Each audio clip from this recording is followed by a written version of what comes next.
Bonjour à toutes et à tous. Merci d'être avec nous, de nous retrouver cet après-midi dans le salon Infini. Je suis ravie de vous retrouver pour vous accompagner pendant la prochaine demi-heure pour parler du bâtiment de demain. On va s'appuyer sur deux piliers, peut-être un peu plus, mais en tout cas, connectivité, durabilité. On va en parler aujourd'hui avec mes trois invités. Je les présente. Lynn Reiner nous accompagne, fondatrice et directrice générale d'Ecoflex IT. Bonjour. Bonjour. Merci beaucoup, Lynn, d'être avec nous. Justin Soudet nous accompagne également, Global Solutions Ingénieur chez Cisco. Bonjour. Bonjour à tous. Et Simon Banguemo nous accompagne également, Solution Architect Manager chez Arkema. Bonjour à tous. Bonjour à tous les trois, merci beaucoup de répondre à nos questions. Ma première sera pour vous. D'ailleurs, Lynn, est-ce que vous pouvez nous rappeler très brièvement, en quelques mots, ce qu'est Ecoflex IT? Oui, très facilement. Ecoflex IT est un nouveau modèle de câblage, en engineering de câblage pour les bâtiments. Donc, vous savez, sans infrastructure, il n'y a pas de service. Quel que soit le service, il faut déjà l'infra derrière. Et donc, quand on parle des bâtiments, quand on parle de connectivité dans les bâtiments, avant qu'on arrive à la partie réseau dont Cisco fait tellement bien, il faut une infrastructure de câblage. Donc, Ecoflex, c'est ça, c'est le câblage, de nouvelles manières qu'on va câbler les bâtiments pour réduire l'empreinte environnementale, justement, de cette partie essentielle de connectivité dans les bâtiments. Qu'est-ce qui n'allait pas dans l'ancienne manière de câbler les bâtiments? Alors, l'ancienne manière, c'était développé il y a une trentaine d'années, donc c'était standardisé. C'est quasiment 95% des marchés des bâtiments aujourd'hui câblent de cette manière. Ça s'appelle les ISO 11801. C'était une norme. Donc, et c'est un câblage qui est fait systématiquement. Donc, on a des locaux techniques, donc les gros placards sur chaque étage dans les bâtiments dans lesquels on va trouver tous les équipements électroniques. Ça doit être climatisé parce que ces équipements chauffent. Et à partir de là, on va distribuer les terminaux avec des longueurs de câbles de cuivre qui peuvent aller jusqu'à 100 mètres. Le moyen, c'est un petit peu moins, mais voilà, on peut aller jusqu'à 100 mètres avec ces câbles-là. Donc, c'est l'espace qui est bloqué. C'est des câbles de cuivre qui sont très longues.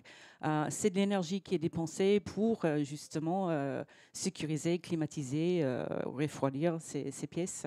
Et puis on peut rajouter des autres équipements électroniques pour les sécuriser, etc. Donc voilà, on va supprimer cette idée-là et on va apporter les connectivités au plus près de l'utilisateur, là où c'est nécessaire. Donc ça va diminuer la longueur du cuivre, ça va éliminer le besoin de climatisation et ça va renverser cet espace qui était mobilisé avant dans l'espace utile dans les bâtiments. Justin, comment vous qualifieriez la collaboration avec Ecoflex IT, Cisco et Ecoflex IT, et pourquoi la connectivité, je l'ai dit, est devenue un élément central dans la conception des bâtiments? La connectivité est vraiment centrale et ce qui est très important, c'est d'avoir une vraie notion d'évolutivité, de simplicité, d'agilité dans l'évolutivité. On a le Wi-Fi qui permet de connecter sans fil, mais le Wi-Fi ne répond pas à tous les besoins. Et on a de plus en plus d'objets connectés, bâtimentaires, des lumières LED. Et si on revient au Wi-Fi, par exemple, le Wi-Fi lui-même a besoin d'être connecté en filaire. Et si on prend un projet Wi-Fi, par exemple, quand on va avoir un nouveau bâtiment, on va vouloir mettre en place du Wi-Fi. On va faire une étude sur plan pour déterminer les emplacements des prises pour brancher les bornes. On va se rendre compte que dans la vraie vie, quand le réseau est en production, il y a besoin de rajouter des bornes parce qu'il y a des mobiliers ou des cloisons qui vont altérer le signal. Donc on a besoin d'agilité pour rajouter des prises pour les bornes supplémentaires. De la même manière, on a besoin potentiellement des projets qui vont évoluer. Un projet Wi-Fi initialement prévu pour de la data, de la voix, demain on va vouloir amener du service type guidage, wayfinding pour les collaborateurs. On va du coup avoir besoin de plus de bornes Wi-Fi, câblées un peu différemment, enfin à des emplacements différents, un peu être entouré de bornes pour de la géolocalisation. Et dans ce cas-là, on a besoin d'avoir de nouveaux points réseau de manière agile. Et c'est ce que Ecoflex va apporter. Voilà, parce qu'il n'y a pas de sans fil, sans fil.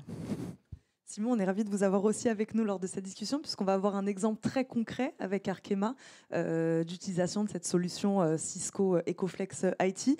Du point de vue d'un industriel comme vous, quels étaient vos besoins, vos attentes pour le bâtiment que vous avez construit?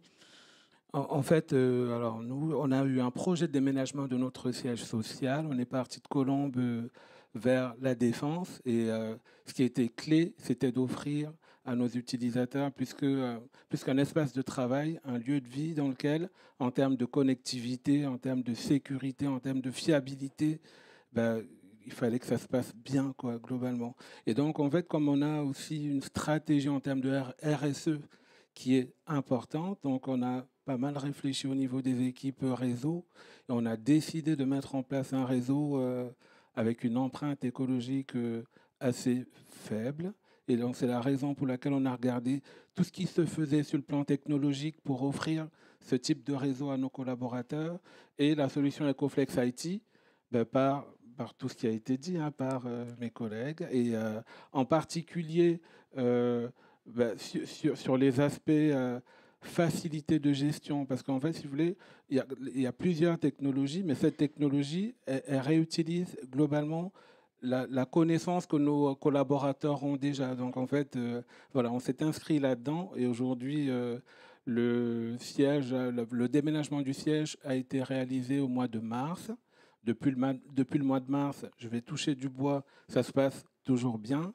Et surtout aujourd'hui, on est en capacité de connecter facilement, de rajouter de nouvelles connectivités. Sur le plan de la sécurité, on a aussi mis en place du contrôle d'accès au réseau. Donc, on connecte tous les types de terminaux assez facilement. Et en matière de gestion, en termes de coûts de run, on est très, très faible. Voilà. Je voulais juste rajouter que l'infrastructure, c'est structurant pour les bâtiments parce qu'il faut passer les câbles, il faut passer toutes les prises, etc. Mais c'est aussi structurant pour la partie réseau parce que le réseau va se poser justement sur cette infrastructure. Et donc, si on fait n'importe quoi, on va se trouver avec n'importe quoi derrière. Et un des points forts pour les utilisateurs, comme Simone par exemple, et pour Cisco, c'est que Ecoflex ne va pas introduire une rupture technologique sur cette couche de réseau. On peut faire exactement ce qu'on a l'habitude de faire avec le réseau, mais de câblage plus léger et plus éco-responsable. Et qui peut être réaménagé. Et même si un jour Arkema veut quitter leur siège, ils sont dans la capacité de prendre Ecoflex IT avec eux et déménager avec. Justin, vous voulez réagir ? Oui, par rapport donc à l'intégration, il y a deux éléments à prendre en compte quand on met en place un réseau avec un câblage Ecoflex IT. Il y a d'abord un aspect environnemental. Les commutateurs vont être dans des faux planchers, des faux plafonds, des gaines techniques. Donc il y a des notions de chaleur, potentiellement de poussière dans des environnements, pour des questions de maintenance, de repérage et d'accessibilité. Et derrière, on va positionner des commutateurs ventilés, non ventilés, voire des commutateurs endurcis pour répondre aux besoins. Donc, et le deuxième aspect, c'est l'aspect topologie, architecture. Donc, on va avoir des switches qui vont être positionnés dans des boucles. Ça fait peur. Tout le monde qui fait réseau, si on dit boucle, réseau, tout le monde fait... Ça marche très bien.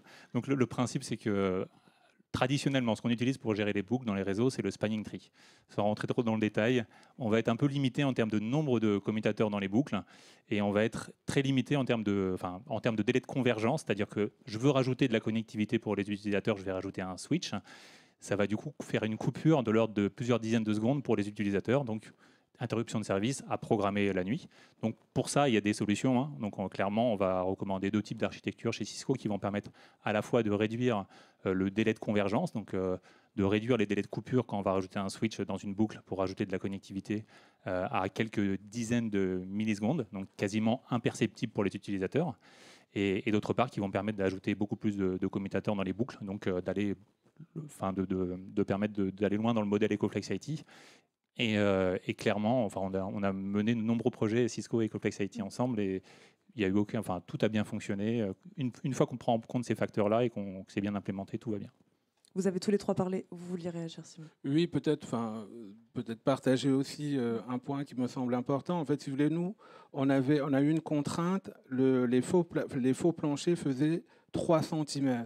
Donc, en fait, on ne pouvait pas mettre les switches dans les faux planchers. Donc, on a été obligé de les positionner, ce qu'on appelle en allège. Ils sont le long des murs. Et en fait, donc on a fait le choix de mettre des switches qui sont fanless pour la connectivité de tout ce qui est access point. Et puis, pour les utilisateurs, les prises utilisateurs, on a des switches traditionnels. Et en fait, 2-3 semaines avant l'arrivée des utilisateurs, avec mes collègues, on est arrivé dans le bâtiment, on se promenait dans le bâtiment en soirée, et comme il n'y avait personne, c'était très calme. En fait, on entendait quand même les switches, et notre patron, le CEO du groupe, il est très, très sensible au bruit. Donc, en fait, je ne vous cache pas que lors du déménagement des membres du COMEX, la première semaine, enfin voilà, quand ils sont arrivés, on était très tendus et depuis, on n'a pas de retour du tout concernant le bruit, mais c'est vrai que c'était un point d'attention.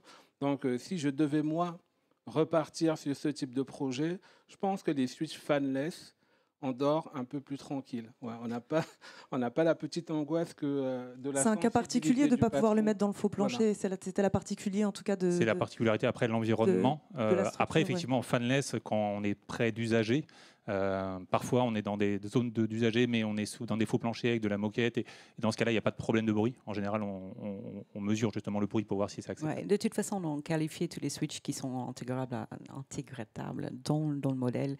Et on préconise que les switches qui font en dessous de 50 décibels, qui est le standard limite pour un bruit de fond dans le bureau.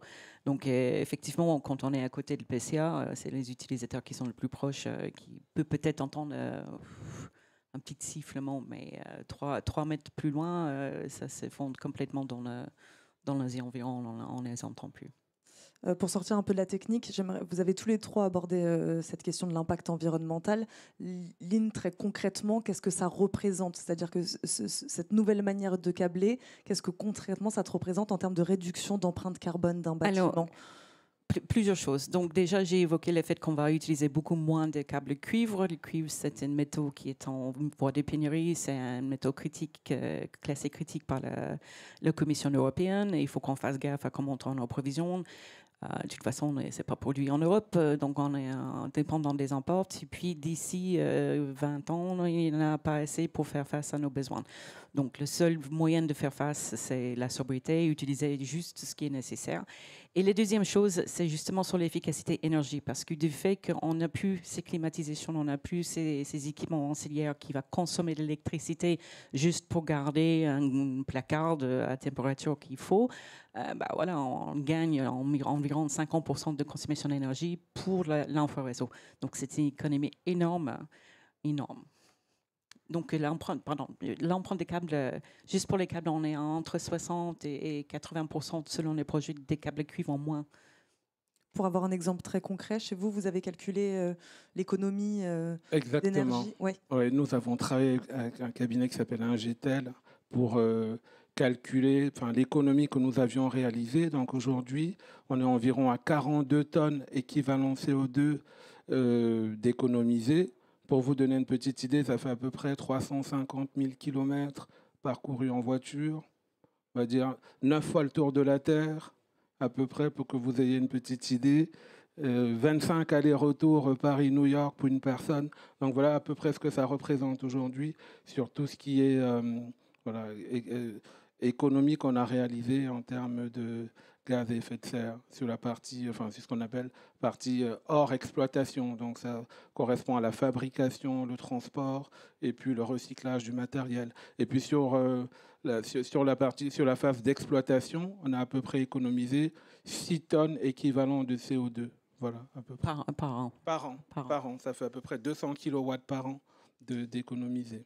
Simon, gardez la parole. Est-ce que vous pouvez nous expliquer, nous partager en tout cas les résultats de ce projet? Vous parliez donc du siège social. Il ressemble à quoi ce bâtiment? Vous avez besoin de quoi? Voilà, pour que les gens qui nous écoutent aient une idée de vos besoins aussi. C'est quoi? C'est des open space, 50, 60, 70 salles de réunion? Voilà, juste pour qu'on ait une idée du projet. Alors donc le siège social Arkema, c'est aujourd'hui environ 25 000 mètres carrés. On a un peu plus de 110 salles de réunion, globalement. C'est sur 9 étages, il y a 3 sous-sols. Et on a fait le choix d'être en flex office, parce qu'en fait, ce qui était important dans le cadre de ce déménagement, c'était de proposer aux collaborateurs un espace de vie dans lequel ils allaient mieux collaborer, mieux innover. Arkema est partenaire du salon, donc peut-être êtes-vous passé sur le stand d'Arkema pour voir les produits pour voir un peu les produits que nous réalisons. Sur notre siège social, on a aussi, ça s'appelle le Lab, mais c'est un espace dans lequel vous pouvez retrouver tous les produits. C'est le showroom Arkema.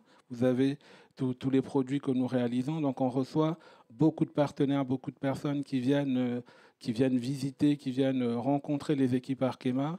Et donc en fait, c'est vraiment un bâtiment dans lequel on souhaitait offrir une connectivité simple, sécurisée aux collaborateurs et à tout l'écosystème, à tous ceux qui viennent nous rencontrer sur notre siège social. Standardiser aussi, il y a cet Et aspect-là. standardiser, Voilà. oui, tout à fait. Oui, exactement. Et donc, et aujourd'hui, ça se passe bien. Si vous voulez, dans le domaine du réseau, moi, pendant 20 ans, j'étais le responsable télécom du groupe. Et en fait, dans le domaine du réseau, quand on ne parle pas de vous, ça signifie que c'est bien. Parce que, comme vous le savez, chaque fois que ça ne marche pas dans une entreprise et qu'un utilisateur a du mal à se connecter, on pense souvent que c'est le réseau, alors que le problème, il est entre la chaise et le clavier, comme vous le savez tous. Ouais. Je vais juste rebondir sur le projet, sur quelques aspects éco-responsables, parce que donc Arkema, c'est le cas d'une réhabilitation d'un ancien bâtiment. Il y avait une démarche très écologique sur le projet, donc tout ce qui peut être réutilisé a été réutilisé, et ça a été labellisé BREEAM, et il y a un autre HQ++, je ne sais pas, mais c'est très très bien noté sur ce côté éco-responsable, et donc Ecoflex s'inscrivait vraiment dans cette direction pour Arkema. Justin, pour revenir, oui, vous vouliez sur la partie par rapport à la partie oui. sécurité que. Oui. C'est là-dessus que j'allais vous interroger. Du coup, la sécurité, c'est très important parce qu'il y a de plus en plus de terminaux connectés, il y a de plus en plus de trafic différent sur le réseau, et donc une surface d'attaque qui s'accroît. Et à côté de ça, on a des équipes qui n'évoluent pas en termes de nombre, donc il faut les aider à trouver des solutions pour gérer de manière plus efficiente le réseau et la sécurité. Donc ce qu'on propose chez Cisco, c'est une architecture qui s'appelle Fabric Software Defined Access. Le principe, c'est qu'on va automatiser tout ce qui est couche basse, interconnexion des équipements entre eux, transmission des données, et on va se concentrer sur le service que l'on souhaite délivrer aux collaborateurs et la sécurité qu'on souhaite apporter. Le principe, c'est qu'on va mettre en place, avec une couche logicielle qu'on nomme Catalyst Center, un service de connectivité basé sur l'identité. Et pour aider dans la segmentation, en fait, on va avoir la visibilité sur l'ensemble du trafic, des connexions utilisateurs, des connexions des endpoints. Et donc, on va pouvoir regrouper ces utilisateurs et ces endpoints dans des groupes, et derrière cartographier les interactions de manière à n'autoriser que le strict nécessaire afin d'optimiser la sécurité. Le principe d'une fabrique également, d'une fabrique SD Access, c'est qu'on va voir les équipements non pas comme des équipements indépendants, je parle des switches, des bornes Wi-Fi, mais comme des éléments dans une fabrique. Donc on va pousser une intention, une configuration sur l'ensemble de la fabrique. Ça va apporter une grande mobilité pour les collaborateurs, de manière à ce qu'ils puissent se connecter à n'importe quel point du réseau et avoir la même expérience. Wi-Fi, filaire, même expérience. Et si on fait le parallèle avec Ecoflex IoT, on va avoir une grande agilité en termes de mise en service de points de connectivité de câblage. Là, on va avoir une grande agilité en termes de mise en service de réseau. On va pouvoir fournir du service réseau très rapidement et de manière très efficace. Lynn, quels sont les retours que vous recevez de clients comme Arkema, mais pas seulement, sur la flexibilité du modèle? J'ai l'impression que c'est un peu le cœur.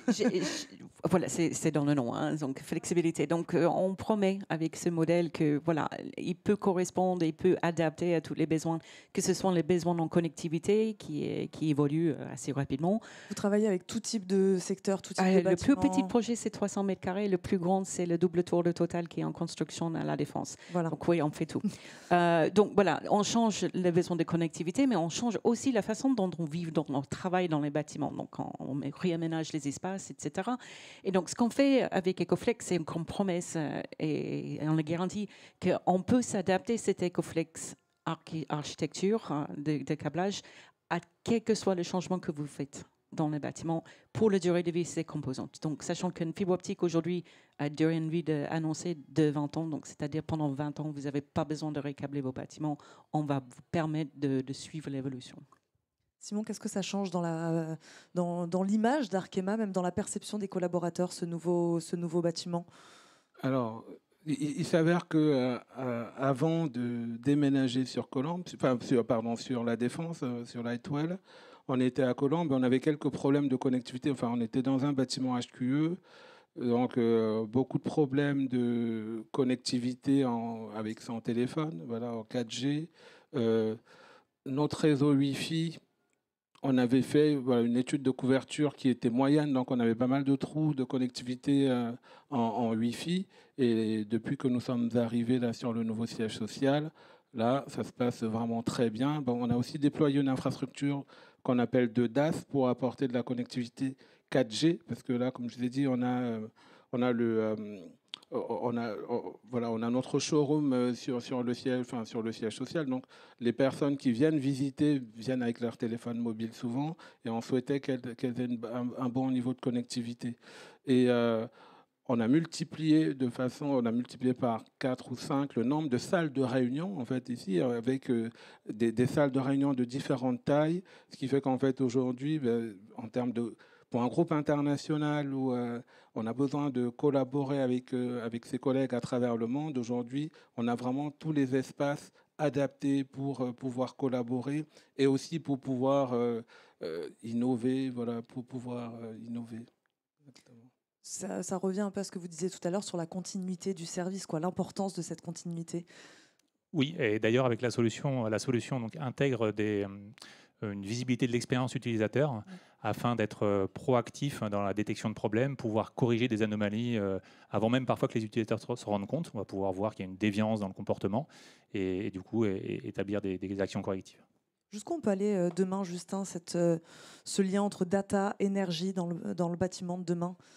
Alors là, on parle notamment de PoE. Alors le PoE, ça existe depuis plus de 20 ans. On alimentait des bornes Wi-Fi, des téléphones IP. Aujourd'hui, ce qui a changé, c'est le champ des possibles. On est capable de monter jusqu'à 90 watts en termes de puissance. Donc ça permet d'alimenter, par exemple, des laptops en USB-C, des caméras motorisées panoramiques, des imprimantes, etc. Donc là, on va faire des vraies économies de câblage parce qu'on va mutualiser câblage électrique, enfin électricité et réseau sur un même et unique câble. Donc on ira encore plus loin grâce à EcoFlex IT dans la mesure où on va limiter la longueur du câble. Donc c'est très intéressant, donc déjà en termes d'économie de câblage. Et après, derrière, on va être capable de faire des économies dans la mesure où on va gérer tout ce qui est bâtimentaire avec le réseau. Donc par exemple, en associant des luminaires LED avec des stores alimentés également en PoE, avec des systèmes d'automatisation, d'analytique, et également des capteurs qui vont permettre de capter la luminosité, qui vont capter la présence. On va pouvoir ajuster la luminosité de manière automatique dans les bâtiments pour faire des économies d'énergie. Justement, on a un projet sur le tas où on va diminuer complètement le câblage électrique dans les bâtiments, sachant qu'un câble électrique, c'est 6 fois plus d'émissions qu'un câble RJ45 ou un câble télécom pour sa fabrication. Donc, on diminue déjà largement. Mais bon, dans ce projet, il y a une prise de courant pour le frigo, une prise de courant pour le cafetière, un pour le micro-ondes et un pour l'aspirateur. Et le reste, c'est fait par le réseau. Et peut-être pour compléter, voilà, en fait, nous, sur notre ancien siège social, on avait différents réseaux physiques, en fait, ici, pour adresser ces différents usages. Et avec le niveau de sécurité qu'on peut avoir avec voilà, le Software Defined Access de Cisco, aujourd'hui, on a mutualisé l'ensemble des usages sur un réseau physique. Donc là, on a le même niveau de sécurité, et on a optimisé considérablement. Juste en complément, chez Cisco, on propose des solutions pour essayer de concilier bien-être des collaborateurs avec économie d'énergie. Notamment, on va être capable d'avoir des terminaux vidéo dans des salles de réunion pour comptabiliser le nombre de personnes dans les salles. Et donc, en complément, on a les tablettes qui permettent de piloter le système de vidéo, qui ont des capteurs environnementaux, température, qualité de l'air, qui vont permettre de prendre la température. Et en fonction du nombre de personnes et de la température, on va adapter la température en fonction du nombre de personnes à l'instant T. Car une salle de réunion de 20 personnes, si on est 2 ou 20 dedans, ce n'est pas la même température qu'il faut adapter. Et donc ça, c'est vraiment intéressant d'un point de vue bien-être des collaborateurs. Et en complément de ça, on va être capable également d'avoir des statistiques sur l'usage des salles de réunion de manière à... on va se rendre compte, par exemple, que les salles sont sous-utilisées. On a beaucoup de salles, de grandes salles, mais à chaque fois, elles sont utilisées seulement à 10%. Donc, on va pouvoir réagencer les salles et donc réoptimiser les espaces. Donc, c'est intéressant dans cette optique de bâtiment modulaire et évolutif. Peut-être aussi, ce que je peux rajouter, c'est que donc aujourd'hui, nous, on a mis en place cette technologie sur notre siège social. J'en ai beaucoup discuté avec mes collaborateurs, les personnes que nous avons sur d'autres sites. Dans les usines, les personnes sont très prudentes pour l'instant. Voilà. Donc, alors pour 2 raisons. La première raison, c'est que sur le plan technologique, la mise en place du Cisco SDA, qui marche très bien, comme ce n'est pas encore déployé sur leur site, ils ont une petite hésitation pour l'instant. Et puis, en termes de câblage aussi, parce qu'en fait... on réutilise beaucoup, nous, dans l'industrie. On a des usines qui ont été construites il y a quelques années. Et la gestion de l'obsolescence, elle est lente. Voilà. Donc, je vais dire ça comme ça poliment. Donc, en fait, on ne remplace pas tous les 20 ans les équipements et le câblage comme on peut l'imaginer. Et notre obligation en tant qu'industriel, en tout cas quand on travaille chez un industriel, c'est essayer de trouver des solutions pour faire vivre des solutions qui sont des fois historiques, qui sont anciennes, avec lesquelles les gens ont vécu pendant des années, avec lesquelles ils se sentent bien. Et il faut qu'on arrive à réutiliser ça. Donc aujourd'hui, on est un peu prudent. Donc, en termes de business case chez Arkema, pour le déploiement de l'EcoFlex IT, c'est pour tous les nouveaux, c'est pour tous les nouveaux bâtiments dans lesquels nous allons aménager. Mais sur des bâtiments existants, pour l'instant, on a un peu de travail à faire. Donc, je compte justement, change is hard. Et voilà, donc on le voit, parce que EcoFlex, ça existe depuis plusieurs années. On a des projets énormes et tout le monde sait que ça marche très, très bien, mais on a des habitudes.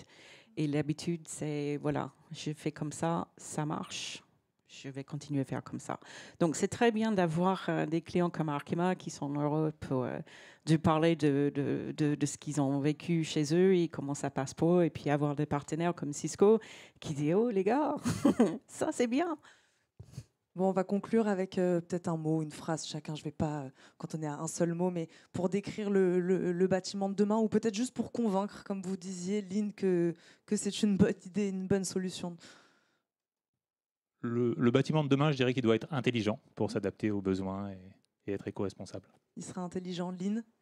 Moi, je vais appuyer sur les critères éco-responsables. Donc, on ne va pas résoudre le problème qu'on a créé avec le même raisonnement qui a créé ces problèmes. Donc, il faut qu'on sorte de l'ordinaire, il faut qu'on fasse quelque chose d'extraordinaire. Et puis là, je suis là pour vous aider à le faire. Et le mot de la fin? Et le bâtiment de demain, moi, je pense qu'il doit être safe et fournir de la connectivité. Tout simplement. On vit dans un monde qui est connecté, donc pouvoir être connecté simplement de façon safe, je pense que c'est important. Merci Lynn Reiner, Justin Soudet, Simon Banguemo. Merci, on peut les applaudir. Merci d'avoir discuté avec nous du bâtiment de demain sur la scène du Salon de l'Infini. Merci à tous les trois.